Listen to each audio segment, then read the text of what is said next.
Like for literally millions of others, if there was one person, and this was a pretty star-studded year they had this year. You had folks like Al Gore, Tony Robbins, a variety of other amazing people. So the competition, as at every TED, was pretty high. But if there was one person to have affected me most, to have really altered my life's journey since that time, it was our next speaker. So the idea that, I guess 2000, so 8 years or so later, that I would have the incredible honor to be hosting an event featuring Sir Ken Robinson is it is literally a dream come true. So first of all, there's that. Oh, well. So.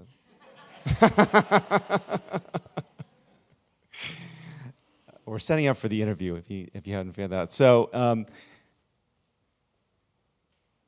We'll just give them a second while they do this. That's all right. We're not quite as smooth as TED, but we're getting there. Give us another year, and we'll be right on top of it. So with that, I don't think I need to do a lot more introduction for our next speaker.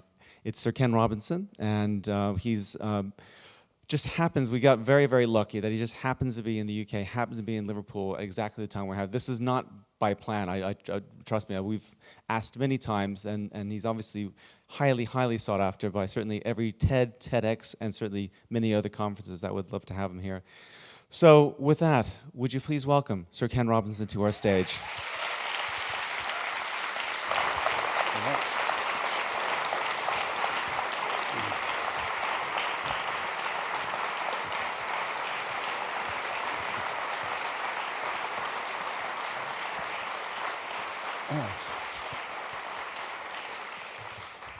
Would you like some water? Are you okay? Please, yeah. Actually, I preferred the sofa back there, Herb. Yeah. Fantastic. It sounds like you're already mic'd up. I am. Yeah, Can you hear me? Fantastic. Yeah.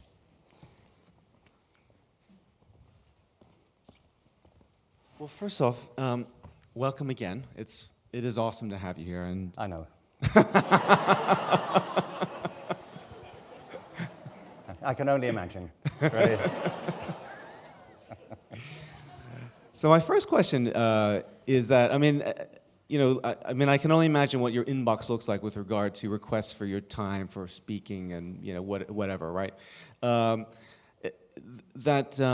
made TEDxLiverpool your first TEDx event that you've appeared at live, which is obviously an awesome honor for us. But if your connection, because you haven't been in Liverpool, you moved to LA in about, was it 2001? Yeah. Yeah, but you remain very connected, both I suppose in all kinds of ways, to Liverpool, and I guess really to start with, I just what kind of keeps you coming back? What connects you so deeply? It's Liverpool. I'm from here. I was born in Walton, and not far from Everton's football ground, not far from where you are. I thought the story you told about Homebake, that it's a tragedy what's happened in Anfield. And there have been a succession of tragedies, I think, in the way that Liverpool has been planned and abused, I think. But I'm from here. My parents were born here. My family's all here or hereabouts. A lot of them are here today. So don't make any sudden moves. They're trained killers. And so I come back as often as I can. And I went to school in Liverpool for a while. I went to the collegiate. And I used to come to the Everyman all the time when I was at school. We used to have trips here to watch the plays. This has been a fantastic crucible of creativity in British and European theatre, so I just have a great affection for it.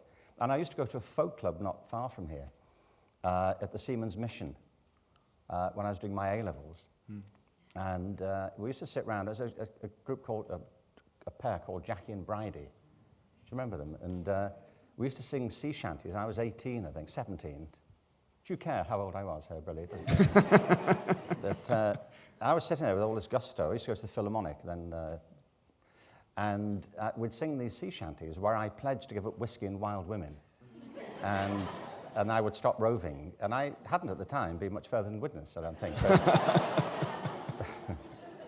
But to me, Liverpool's home. I come back. You're right, I do get asked to do a lot of TEDx events. I'm a tremendously popular person, as it turns out. But you can't do all of them. And I just felt it was a great conjunction of timing and energy, and I was just thrilled to be here. Well, thank you again, of course. My pleasure. So, I guess actually, since we talked, we dropped LA into the questions. I'm curious as to what actually catalyzed that leap into the West Coast of America. Have you been to California? Yes.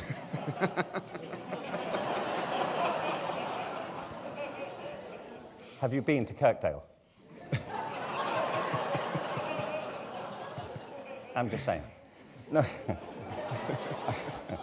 Actually, one of the songs we used to sing at Jackie and Bridie's was sailing to Santiago around the Horn, and they're leaving Liverpool in California.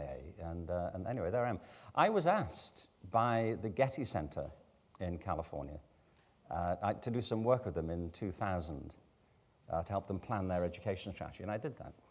And a few months later, they called and said, we've got this strategy. We think it's the right thing for us to do. And I said, good. And they asked me if I'd get more involved and said, would you like to come and live in California? I should explain. I was professor of education, arts education, at the University of Warwick at the time. We were living just outside, between Stratford and Coventry. It was the 3rd of January. They said, would you like to come and live in California? We left immediately. As far as I know, the phone's still swinging on the hook.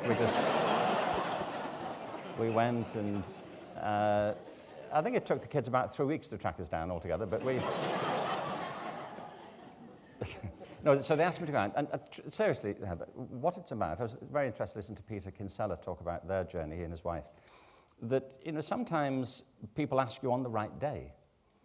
You reach a point in your life, something's inside you stirs, and you think, well, I could carry on doing what I do, but I think I'm ready for something else. And we both were, my wife Terry and I, who's from Liverpool too, and we thought this is the right move to make. And some people said to us, aren't you taking a big risk? I was, a tenured professor at Warwick, and we just didn't think it was a risk. We thought it was an adventure. That's what's got Graham to the Philippines, that you do have to take a chance on these things. And I often say, your life is not pre-planned. You create your own life. And you can only make sense of it retrospectively. You come to write your CV, and you try as best you can to make it look like a plan. Because the last thing you want to do is to convey the actual chaos you've been living through all these years. But with luck and a following wind, and with an open heart and an open mind, you can do all kinds of extraordinary things. In the morning, this afternoon, I wasn't here this morning, unfortunately, but this afternoon's been full of people who've just done the same thing. There isn't a path. That's part of my argument in life, and why we need to think so hard about education. There isn't a path. You create your path as you take it. It emerges as you try to walk along it. And so for us, the path led to California. Not forever, but just for now. Now, one thing about LA that I think separates it from other sort of major sort of global capitals as well is that it's obviously so much of the economy around entertainment, and there's huge value in creativity and content that I think is very unusual for other places. And I don't know, that must have been a very fertile place for you to have developed your stuff, your research, and your thinking and writing. Well, there was a great line from the architect Frank Lloyd Wright, who once said, if you were to turn the world on its side and shake it, everything loose would end up in Los Angeles. And there's a bit of truth in that. But actually, people caricature Los Angeles as being just about Hollywood and the entertainment industry. The Greater Los Angeles has a population of about 12 million people. It's about the size of Greater London. If you take in Los Angeles County, it's over 30 million. It's one of the biggest seaports in America. It faces the Pacific and off to the Pacific Rim. It has huge manufacturing base there. I think it's got the largest Korean population outside of Korea, a huge Armenian population. It's a big, thriving cosmopolitan city of which the entertainment industry is a small but very noisy part. And it would honestly be like reducing the whole of Liverpool to rock music. I mean, rock music being such a big part of Liverpool, but there's so much more to it. So, yeah, it is a cauldron of creativity. But interestingly, very often these places that you expect to be cauldrons of creative in every field struggle with it. So, yeah, I mean, I find that there's a demand anyway of things that we talk about there as much as anywhere else. Okay, fantastic. So, Obviously, it was a few years after that, after moving to LA, that I guess at some point you sort of obviously got onto the TED radar, if you will. And what led up to that 2006 talk, which obviously become such a Well, when I got to California, I'd heard about this conference. I mean, I'd spoken at a lot of conferences over the years, and I'd heard about this conference. It had this legendary status. It was happening up in Monterey. As you say, it was expensive, private, made up of the kind of glitterati of Silicon Valley. And they said, you should speak at TED sometime. And I said, well, that'd be nice, but you don't invite yourself to TED. Just hang around outside looking cute, But they did eventually invite me. And at the time, it was a private conference. And the talks didn't go on the internet. They went into a box set of DVDs. They were given to the participants. It was part of the ticket price. And there they sat. And the year I went, there were fantastic people speaking. There were, as you say, the people you mentioned, Al Gore and Tony Robbins. There were people talking about limb regeneration. There were people talking about, like Aubrey de Grey, who was talking about putting an end to aging. He thinks aging is a disease and we should stop it. It's very interesting, actually. It's a very interesting attitude. So all kinds of fascinating people, Hans Rosling, and I thought, well, what can I reasonably do in 15, 18 minutes? And the education and creativity and trying to make the best of people's talents is what's driven me all my life. And I thought, well, I better try and say something about that. And it was a few months later that Chris Anderson, who runs TED, called me and said, we're thinking of putting some of these talks on the website. And would you mind if we included yours? I think there were 5 of them. And I said, well, can I take a look at it? So he sent it to me, and Terry, my wife, and I, we sat and looked at it. I said, what do you think? And she said, it's okay. He said, I wish you'd worn a different shirt. Because she wasn't there at the time. And so it went online, and it just took off. It just took off. Yeah, we think it's been seen, that first one, it's been viewed online just over 27 million times. So, but it gets shown at events like this all the time. So it's often large audiences. So you probably, if you multiplied it by 10, you wouldn't be far adrift. It might be seen by maybe 300 million people or more. Yeah, well, actually, we've counted for all your talks, including YouTube and the TED channel. It's well over 40 million views. 50, but who's counting? Who's counting? Come on. Come on. It's 52.3 here, if we're making a point of it. But let's not get pedantic, So I guess, one question is, that's obviously, it's something you didn't plan. You came to give a talk, you were invited by TED to give a talk, and I'm sure that you went with every intention of giving a great talk. The fact that it took, I guess, a couple of years after your talk before they even suggested to putting it online, is that right? A couple of months. A couple months, right. Yeah. All right, was that all? Okay, so there was already kind of, plans were already in train by then. I just said that, Herb, you know what I'm saying? We just covered that very point. I'm just saying. Yeah, all right. No, it was a couple of months. Yeah. It was a couple of months. But it took a little while for it to take off. But I'll tell you what it was, honestly. It was the conjunction of several factors. Forget the actual talk itself for a minute. But it happened that they were expanding the website, that YouTube was starting to have an impact. Social media were kicking off. Twitter was starting to get people's attention, and Facebook. So it's like, there was a conjunction of several factors that made it possible. It's like in rock music, they had to wait till they could electrify guitars. There were great guitarists in the 18th century, but you needed certain technologies to make it spread. You needed distribution methods for records and so on. So TED has been a phenomenon, partly because it's inherently interesting, but because the technology has been available to spread this out. Its motif is ideas worth spreading, and we have the technology to do that now. And I suppose, how did life change after that? Was it immediately apparent that things were going to be different for you? No. It was. It took a while, truthfully. I did an event recently in Michigan. It was a university, and I was speaking to students in the evening. And what has happened is it's really multiplied interest in these sorts of ideas. So. When I went, they said, well, to come and speak to some students. Well, there were, I think, 7,000 of them in the basketball stadium. And anyway, I was having lunch with the faculty beforehand, and one of these guys said to me, he said, you've been at this a long time now, haven't you? I said, what's that? He said, you're trying to transform education. I said, yes, I have. He said, what is it, 8 years now? And I said, how do you mean, 8 years? He said, since that TED talk. And I said, yes, but I was alive before that. You know, that was, just, I mean, I wasn't invented TED. I mean, I've been banging on about this for years, one way or another. And so what it did do is it created a huge megaphone. And TED will say also, it was one of the reasons that TED itself became so widely distributed. But yeah, I get very gratified, truthfully, by it. I get a lot of kids coming up saying, I've shown this to my parents, parents saying, I've showed it to the teachers, teachers saying, I've shown it to my head teacher. And, you know, you can't plan any of that, but it seems to have hit a chord with people, and I'm thrilled about it, because it's what matters to me. Now, I know that we were talking before about some of your work is involving working with companies, and you mentioned, kind of mentioned Disney. And you mentioned the fact that you were ironically brought in to help the Imagineers re-spark their imagination, I suppose, to some extent, yeah? Well, I work currently a lot with education systems. I mean, that's my home ground and where I came from. And I still do that. I've worked with entire state systems and you know, national systems here and elsewhere.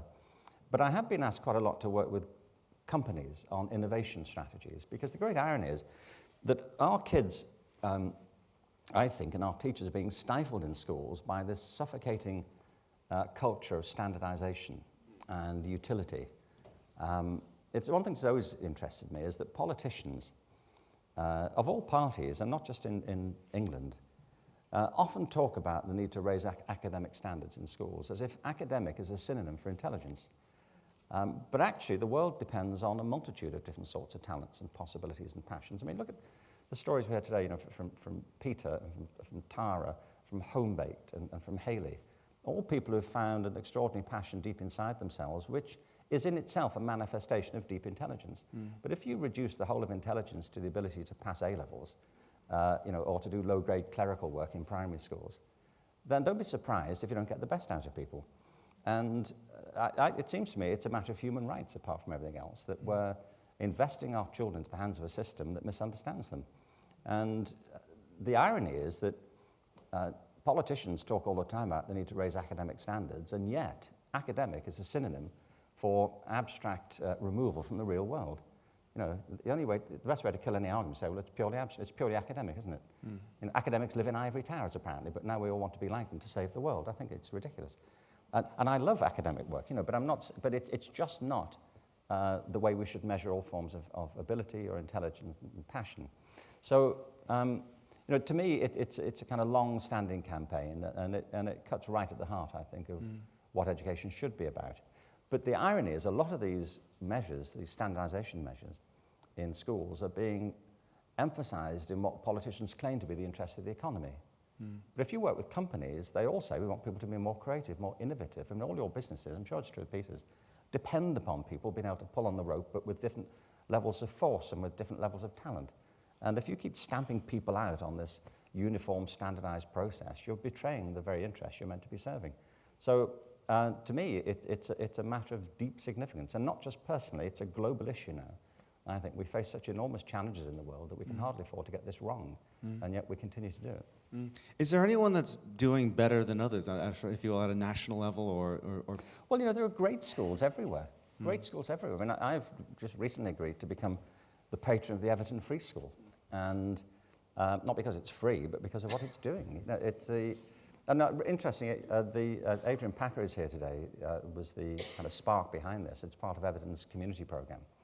And they're giving fantastic support to it. But you know, they're building this school in Spellow Lane, which is where I grew up, on waste land, a bit like the land in Anfield, because they knocked these houses down with no good reason.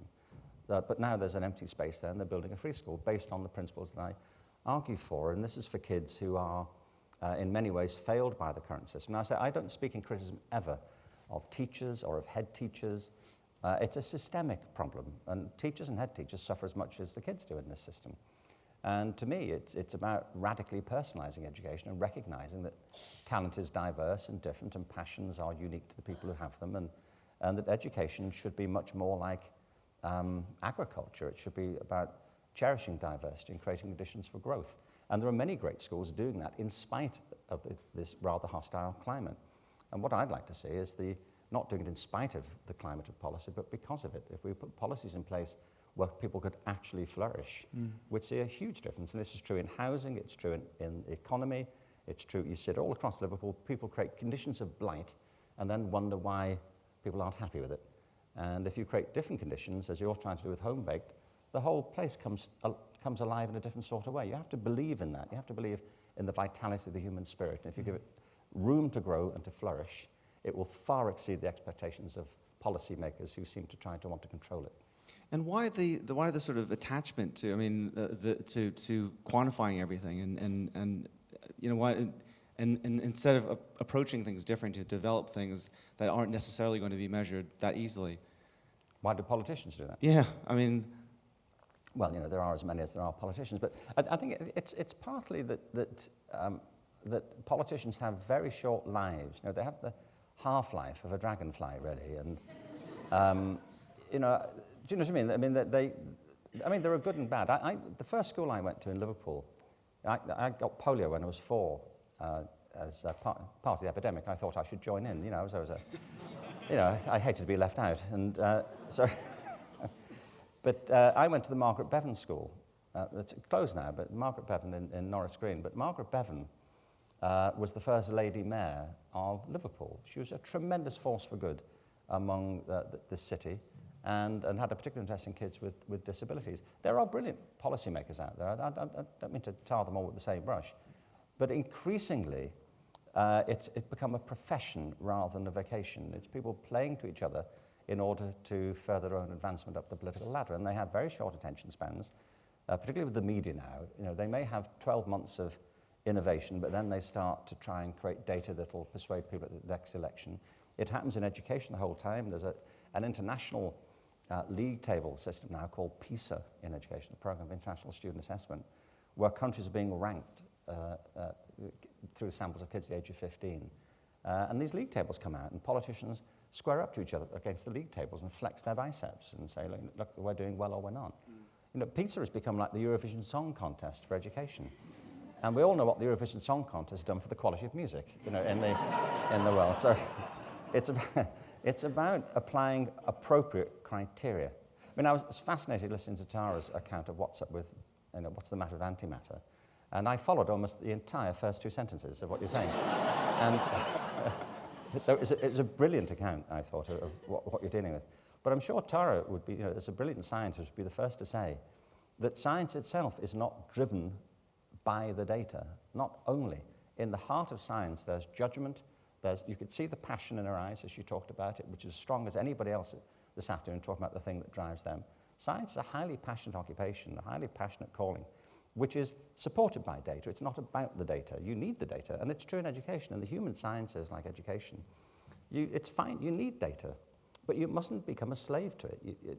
At the end, it's a human process, and you need to engage and interpret it and make sense. And if you lose sight of the fact that education, like this building, like the arts, you know, like the science at the heart, if you lose sight of the fact they're essentially human processes, that's when you start to make a mistake. And when politicians believe that their role in life is to gain high office rather than to serve the people who elected them, that's when you get into trouble. And I think we're in big trouble with them.